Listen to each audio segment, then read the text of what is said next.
Hello everyone! Today we are making Kaiser buns.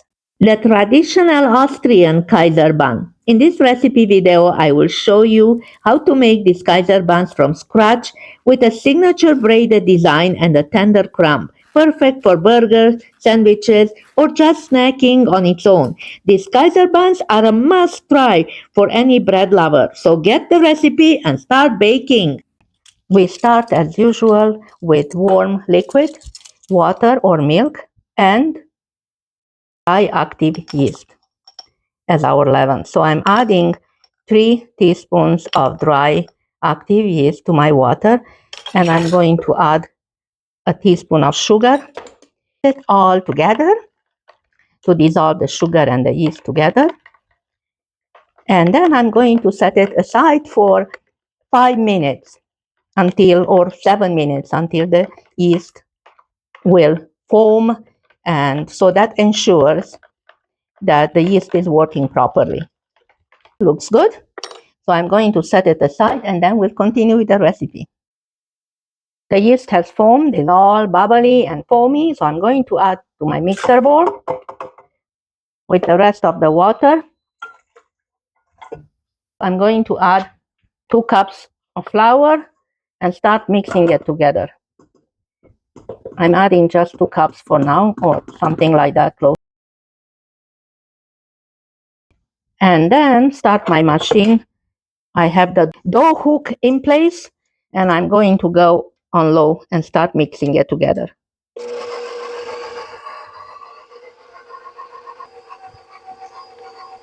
Now I'm going to add 2 teaspoons of salt, and I'm using Himalayan salt.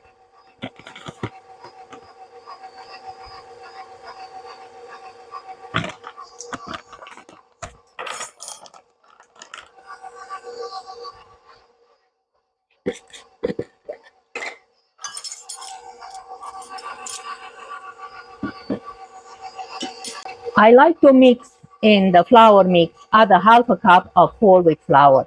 Now, Kaiser buns usually is made with all-purpose, regular all-purpose flour, but I like to add that extra wheat into my mixture. You don't have to do that, just you can make it all using all-purpose flour. I'm going to leave the ingredients in the description below this video.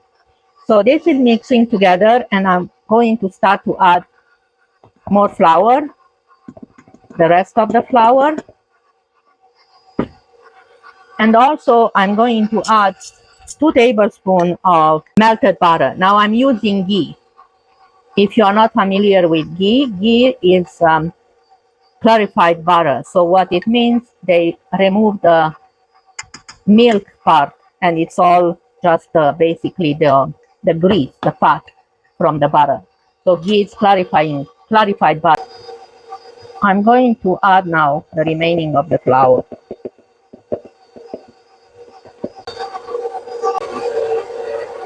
The dough is coming together nicely. It's been kneading for about 4 minutes. The dough should be softer side and a bit sticky. It's done here. I'm going to remove it to my board with a little bit of flour and just knead it by hand a few times. And then I'm going to set it aside to rise until double in size. The dough is looking good.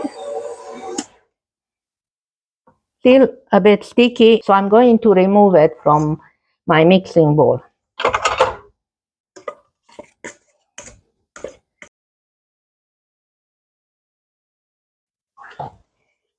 Okay, so just fold it over and give it a few pushes like this.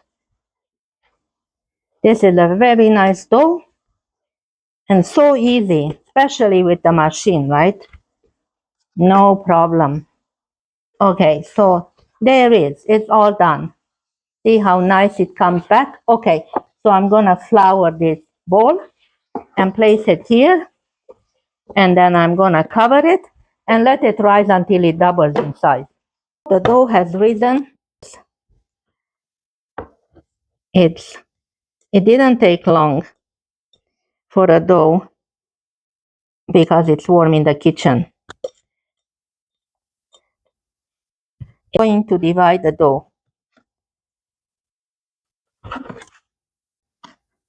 I'm going to divide it in 10. So this will give me 10 rolls.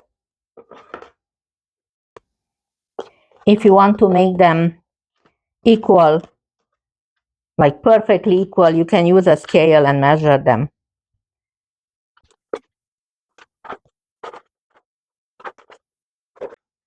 So now what we do, we roll it out into a rope about 12 inches long. So you make a knot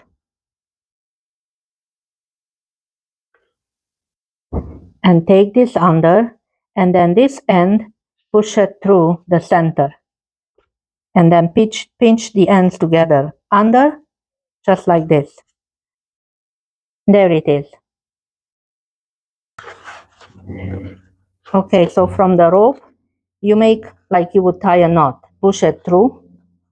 This would go under, and this one you pull up and through the hole into the bottom, and then turn it over and you meet the two ends like this, pinch it together, and there you have it.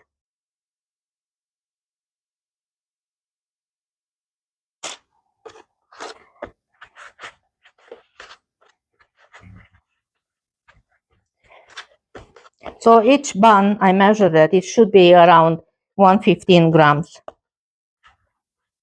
Need flour. Remember to flour it, otherwise it will stick and you cannot pull it through. So you make a knot and then pull this end that you just pushed in up, and this one down, up and through the hole, and then you pinch here in the bottom, and that's like this.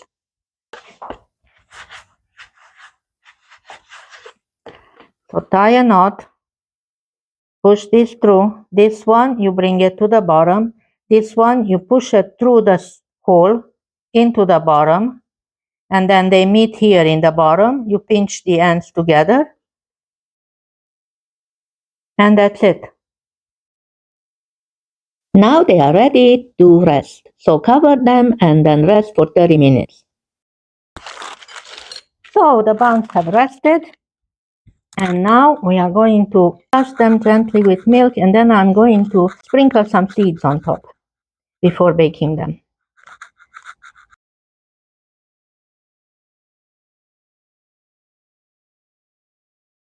And in the oven they go at 375 degrees, and we'll see how long it takes. The buns are done. Oh, look at that. Baking time at 375 degrees Fahrenheit, 25 to 30 minutes. I baked mine for 30 minutes. So keep an eye on them until they are golden brown, and then they would be ready. Or top the bottom, and if it sounds hollow, the buns are done. Remove them to a cooling rack and cool them before eating them. I hope you enjoyed today's recipe, and if you did, remember to hit the like button and subscribe to my channel. Thanks for watching. Give this recipe a try and let me know what you think in the comment section below. As for me, I've been craving one whole day, so I'm going to dive in and have some with some butter. Give this recipe a try and leave me a comment and let me know how they turned out for you. Thank you so much for watching this video. I'll hope to see you on the next one. Meantime, have fun baking!